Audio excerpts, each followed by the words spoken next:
আসসালামু আলাইকুম। সাধারণ গণিতের এমসিকিউ সিরিজে তোমাদের সকলকে স্বাগতম। আজকে আমরা সিলেট বোর্ড 2025 সালে এসেছে এমন একটি প্রশ্নের সমাধান করব। দেখো প্রশ্নে কি বলেছে যে একটি ত্রিভুজের দুইটি বাহুর দৈর্ঘ্য 4 সেন্টিমিটার, দুইটা বাহুর দৈর্ঘ্য দেওয়া আছে, একটা দেওয়া আছে 4 সেন্টিমিটার আর একটা দেওয়া আছে 10 সেন্টিমিটার। বলছে যে তৃতীয় বাহুটির দৈর্ঘ্য কত।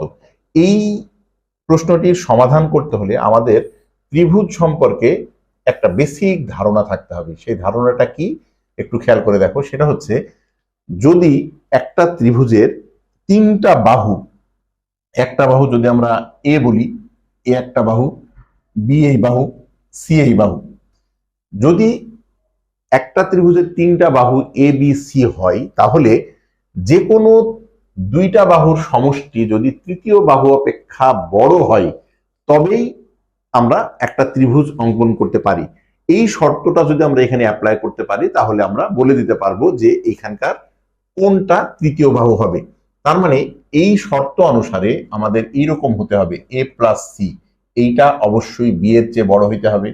তারপরে এ প্লাস বি এই দুইটা বাহুর যোগফল অবশ্যই সি এর চেয়ে বড় হইতে হবে। আবার বি প্লাস সি এইটার যোগফল এ এর চেয়ে বড় হইতে হবে। এখন আমরা যদি এইটা অবলম্বন করি তাহলে একটু খেয়াল করে দেখো তো যে কি হতে পারে।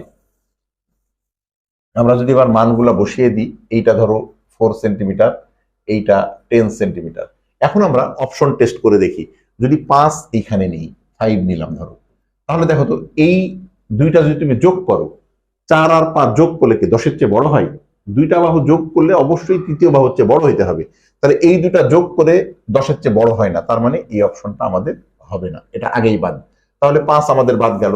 এরপরে দেখো কত, 6। আচ্ছা 6 যদি নেই তাহলে কি হয় দেখো তো, 6 আর 4 যদি যোগ করি তাহলে কি 10 এর চেয়ে বড় হয়? হয় না তো, 6 আর 4 যোগ করলে 10 হয়। তার মানে আমাদের এটিও আমাদের হবে না। আচ্ছা তারপরে দেখি এখানে কত আছে, 8। দেখো তো আমরা যদি এখানে 8 দিই তাহলে কত হয়, খেয়াল করো। 8 আর 4 যোগ করলে 12 হয়, 10 এর চেয়ে বড় হয়। আবার দেখো 10 আর 4 যোগ করো, 14 হয়, 14 অবশ্যই 8 এর চেয়ে বড় হয়। আবার 10 আর 8 যোগ করো, 18 হয়, 18 অবশ্যই 4 এর চেয়ে বড় হয়। তার মানে আমাদের সঠিক উত্তর অবশ্যই এইটি। আরেকটি অপশন আছে, তুমি টেস্ট করে দেখো। এখানে তুমি 14 লেখো তাহলে কি হয় দেখো তো, এইটা আর এটা যোগ করো, 14 আর 4 কত হয়, 18 হয়, 10 এর চেয়ে বড়, ওকে। তারপরে 10 আর 4 দেখো যোগ করো, 14 হয়, 14 আর এই 14 তো সমান, তাহলে তৃতীয় বাহু হচ্ছে বৃহত্তর, হচ্ছে না।